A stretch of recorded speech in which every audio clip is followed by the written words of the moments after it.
agora. Tava dando barulho na ponta. E como eu tinha mostrado pra vocês, tinha quebrado aqui, ó. Quebrou isso daí. O anelzinho lá que vai lá, eu fui e troquei ele e agora quando voltou funcionar normal. Beleza, galera? Fica aí, ó.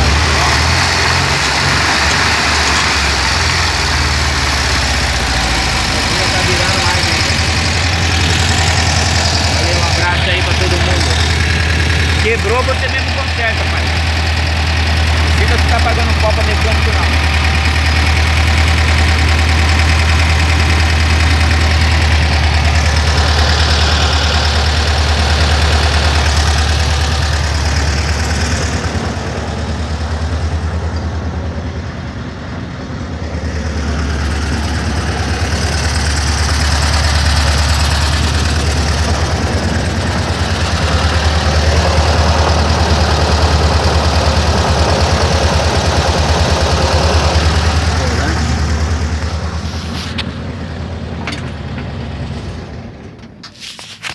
Ouvido.